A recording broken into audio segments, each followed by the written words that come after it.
Okay, so here's a video for 3VT showing you how to do exercise 51 and then A and C. Here we have to solve an equation, only there are two different powers. Here you have to the power of 3 and here you have to the power of 8. Now above this exercise you can actually see an explanation, but maybe this video will also help. If you want to solve this, then first you want to have a 0 on one side. So I'm going to move this to the other side. And then you get 8p to the power of 3 minus p to the power of 8 equals 0. And then what you want to do now is you want to factorize this. So you want to see what you can divide this and that by, and then put that in front of the brackets. You can divide it by p to the power of 3.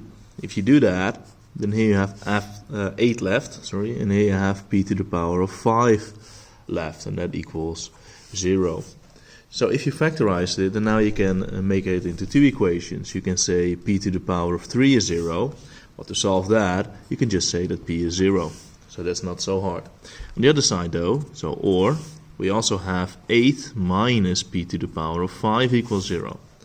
Well, that means that 8 is actually p to the power of 5, right? If you move this to the other side, you get that.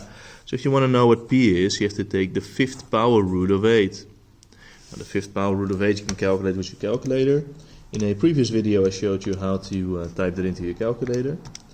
But you get 1.52 if you round it off to 2 decimal places. But the question says round off to 1 decimal place, so then it's 1.5. So this is how you solve 51a. Moving on to 51c. That one looks a bit more difficult, but it's not that more difficult. First we're going to move everything to the left side. So you remove the 2x to the power of 7 also there. So you have 3x to the power of 7. And then you move this to the other side, so minus 12x to the power of 3 equals 0. And then again you're going to factorize it, okay, so you're going to put something in front of the brackets.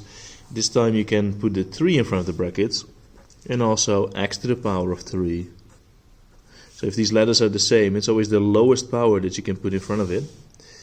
So then we have left, here you have x to the power of 4 left, because x to the power of 3 times x to the power of 4 is x to the power of 7. And here you have just regular 4, because 3x to the power of 3 times 4 is that. So this is what we have now. And then we can say that 3x to the power of 3 is 0. So that means that x must be 0. There is no other solution there. And here you have x to the power of 4 equals 4. Yeah, I already skipped the step, sorry. Because I moved the 4 to the other side, the minus 4, so you get x to the power of 4 equals 4. So x is the 4th power root of 4, which is, let me calculate that.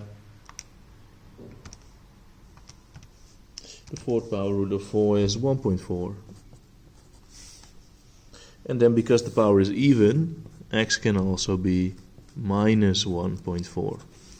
Yeah, I told it in the previous video. If the power is odd, you only have one answer. If the power is even, then you always have two answers, so 1.4 or minus 1.4. So there are 3 answers in total. Thank you for watching.